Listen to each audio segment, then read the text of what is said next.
Hello best fans in the world, today I have great news for you. What I have to tell you here today is very shocking news. This decision will take you completely by surprise and you will be very worried about this situation. This just happened in Michigan and the nation is going crazy with this decision. The whole web is very excited about this last-minute revelation.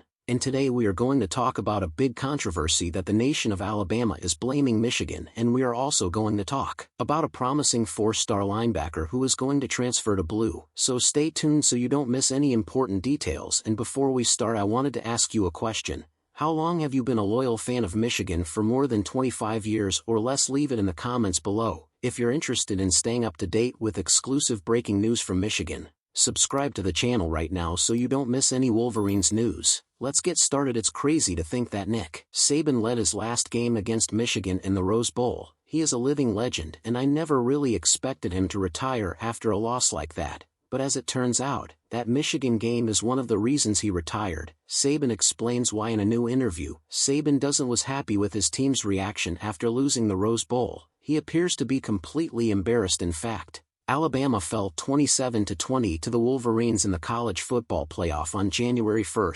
2024. Michigan won the national championship and loss of Alabama was dramatic, as they fell in overtime after Jalen Milroe's fourth down was stopped at the line of scrimmage. Shortly after the game, Saban announced he would retire, which was a huge shock to football. I mean, he's a coach long time ago, but is still at the top of his game. In a new interview with ESPN, he spoke about what contributed to his surprising decision to retire. He told ESPN that while that wasn't the entire reason, the events contributed to his decision. I was very disappointed with the way the players acted after the game, explains Saban, adding that you have to win with class and lose with class. We had our opportunities to win the game and we didn't, and then show obscene gestures and keep swearing and throwing helmets and doing those things. That's not who we are and what we promote in our program. I will miss seeing Saban on the sidelines. I know he was a very difficult coach to play for, but no one can dispute that Saban was the greatest coach of college football of all time. Next season he will be an analyst for ESPN,